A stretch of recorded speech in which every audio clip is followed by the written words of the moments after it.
Bismillahirrahmanirrahim. Assalamualaikum warahmatullahi wabarakatuh.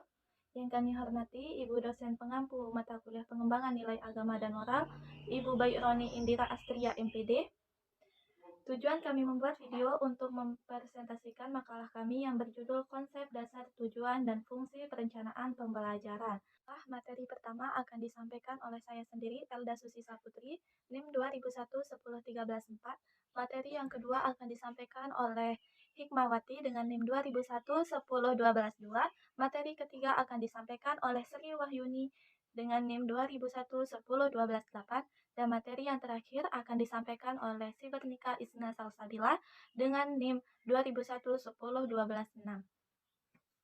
A. Konsep dasar perencanaan pembelajaran. Perencanaan adalah suatu cara yang memuaskan untuk membuat kegiatan dapat berjalan dengan baik, disertai dengan berbagai langkah yang inovatif guna memperkecil kesenjangan yang terjadi sehingga kegiatan tersebut mencapai tujuan yang telah ditetapkan. Sedangkan yang dimaksud pembelajaran memiliki hakikat perencanaan atau perancangan sebagai upaya untuk membelajarkan siswa. Itulah sebabnya dalam belajar siswa tidak hanya berinteraksi dengan guru sebagai salah satu sumber belajar, tetapi mungkin berinteraksi dengan keseluruhan sumber belajar yang dipakai untuk mencapai tujuan pembelajaran yang diinginkan. Oleh karena itu, pembelajaran memusatkan perhatian pada bagaimana membelajarkan siswa dan bukan pada apa yang dipelajari siswa. Adapun perhatian terhadap apa yang dipelajari siswa merupakan bidang kajian dari kurikulum, yakni mengenai apa isi pembelajaran yang harus dipelajari siswa agar dapat tercapainya tujuan. B. Tujuan perencanaan pembelajaran. Perencanaan pembelajaran itu bertujuan untuk mengarahkan dan membimbing kegiatan guru dan siswa dalam proses pembelajaran, seperti yang dikemukakan oleh Sagara tahun 2003, bahwa tujuan perencanaan bukan hanya penguasaan prinsip-prinsip fundamental, tetapi juga mengembangkan sikap yang positif terhadap program pembelajaran. Meneliti dan menemukan pemecahan masalah pembelajaran. Secara ideal, tujuan perencanaan pembelajaran adalah menguasai sepenuhnya bahan dan materi ajar, metode dan penggunaan alat dan perlengkapan pembelajaran, menyampaikan kurikulum atas dasar bahasan dan mengelola lokasi waktu yang tersedia, dan membelajarkan siswa sesuai yang diprogramkan.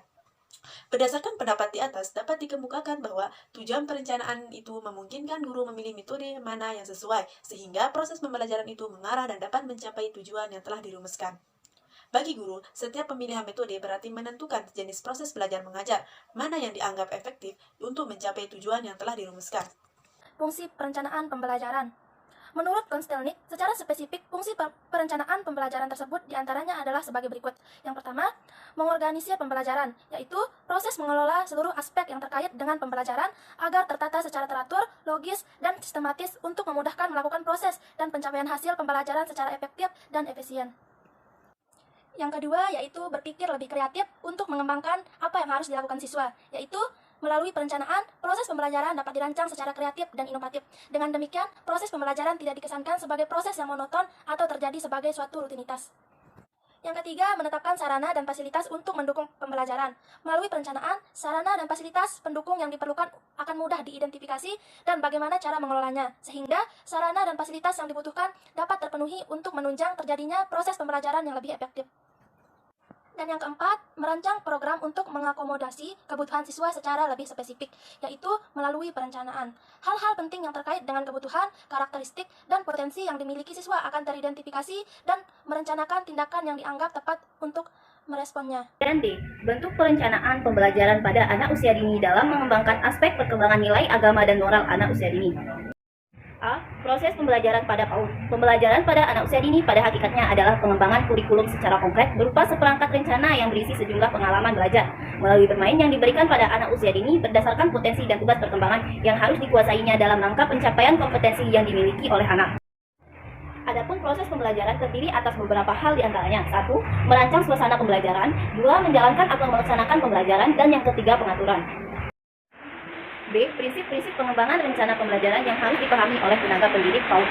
Yang pertama, sesuai dengan tahapan perkembangan anak. Yang kedua, memenuhi kebutuhan belajar anak. Yang ketiga, menyeluruh atau meliputi semua aspek perkembangan. Yang keempat, operasional. Dan yang kelima, mengoptimalkan potensi lingkungan. Sekian presentasi dari kelompok kami, kurang dan lebihnya kami mohon maaf. Wabillahi taufiq wal hidayah. Wassalamualaikum warahmatullahi wabarakatuh.